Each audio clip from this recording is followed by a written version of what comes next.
Hello दोस्तों, स्वागत है आपका फिर से नए ब्लॉग में। और ब्लॉगिंग की शुरुआत हो रही है आज घर की साफ़-सफ़ाई से। मेरी बहन और मैं कर रहे थे पूरे घर को क्लीन।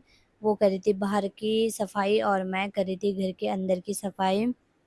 वैसे तो मम्मी डेली साफ़-सफ़ाई करती है, बट अभी कुछ दिनों से मम्मी की तबीयत ठीक नहीं है। मम्मी के हाथ में हो रही है थोड़ी प्रॉब्लम, जिस वजह से मम्मी नहीं काम-वाम कर पा रही है। तो जब भी हम लोग मायके आते हैं, मेरी बहन और मैं, तो हमारा एक ही काम होता है, पहले जितना भी घर पे गंदगी होगी उसको साफ-वाफ करना। तो बस इसी पे लगे हुए थे हम दोनों। और धूप हो रही थी बहुत तेज़। मेरा बिल्कुल भी मन नहीं कर रहा था बाहर झाड़ू लगाने का, तो इसलिए मैं जल्दी-जल्दी कर रही थी कि फटाफट हो जाए। बट क्या करें, चौक इतना बड़ा है कि झाड़ू लगाते-लगाते पसीने से हो रही थी मेरी हालत ख़राब। वैसे तो मुझे गमले वगैरह भी साफ़ करने थे कि बहुत टाइम से गमले भी हो रखे थे गंदे और काई भी लगी हुई थी सीढ़ियों पे, तो मैंने सोचा आज इसको सारा धुल देती हूँ। लेकिन आज सुबह ही पानी पता नहीं क्यों बंद हो गया था जल्दी, तो जिस वज़ह से मेरा ये काम रुक गया और अब इस काम को करूँगी मैं कल। और आज जितना मुझसे हो रहा है मैं उतना कर रही हूँ, क्योंकि अंदर से मेरी बेटी भी रो रही थी, वो भी बहुत ज़्यादा परेशान हो रही थी अंदर। और मैं उसको बाहर नहीं ला सकती थी क्योंकि बाहर हो रही थी बहुत ज़्यादा धूप, तो इसलिए मैं कोशिश कर रही थी कि मैं फटाफट झाड़ू लगा के उसके पास चली जाऊँ। देहरादून में घर के अंदर होते तो टाइम का कुछ भी पता नहीं चलता, और यहाँ पे सुबह 7 बजे ही इतनी तेज़ धूप निकल के आ जाती है, ऐसा लगता है 7 बजे कि 10 बजे का टाइम हो गया है। और अब मेरा लग चुका है झाड़ू और मैं आ गई हूँ अंदर, क्योंकि अंदर का काम भी अभी बहुत ज़्यादा रह गया है, क्योंकि मुझे टाइल्स वगैरह भी साफ़ करनी है और साथ में ये वॉश बेसिन भी धोना है।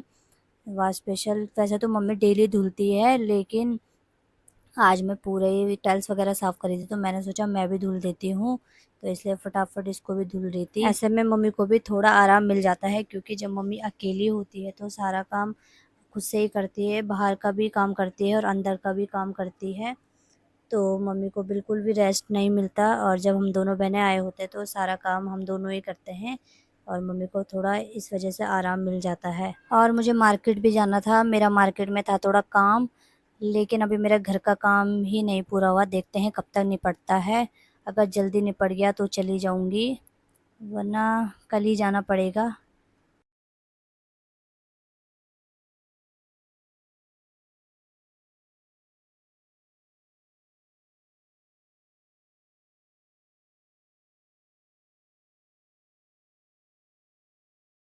वॉश फेशियल वगैरह तो मैंने साफ़ कर दिया था, और अब मैं कर रही हूँ टाइल साफ़। इसलिए जल्दी हो गया क्योंकि साथ में करी थी मेरी बहन, एक साइड मैं करी थी, दूसरी साइड में वो लगी हुई थी, तो इसलिए जल्दी-जल्दी हो गया था। अगर अकेले करती तो शायद मेरा पूरा दिन इस पे ही लग जाता, लेकिन उसने मेरी हेल्प कर ली थी। और एक साइड की टाइल्स वगैरह तो पूरी साफ़ हो गई थी, और अब मैं चली गई हूँ दूसरी साइड। पहले इधर की टाइल्स ही साफ़ करती हूँ, उसके बाद मुझे करनी है ये फ़ोटो फ्रेम वगैरह साफ़, जहाँ जहाँ तक मेरा हाथ पहुँचेगा वहाँ तक कर लूँगी, और जो रह जाएँगी उसको कर लेगा मेरा भाई।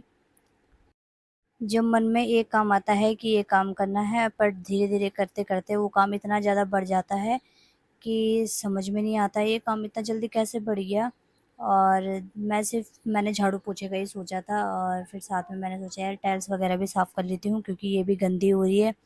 और फिर इन्वर्टर के पास साफ़, इन्वर्टर के सामने मेरा हाथ नहीं पहुँच रहा था, तो इसलिए मैंने यहाँ छोड़ दिया, और फिर मैं आ गई दूसरी साइड और यहाँ की टाइल्स करने लगी साफ़। और मुझे लग रही थी बहुत ज़्यादा भूख, सुबह से मैंने कुछ भी नहीं खाया था और मुझे बहुत तेज़ भूख लग रही थी, इसलिए मैं जल्दी-जल्दी कर रही थी कि जल्दी से निपट जाएगा तो मैं फिर नाश्ता करूँगी। और करते हैं इस ब्लॉग को यहीं एंड, मिलते हैं।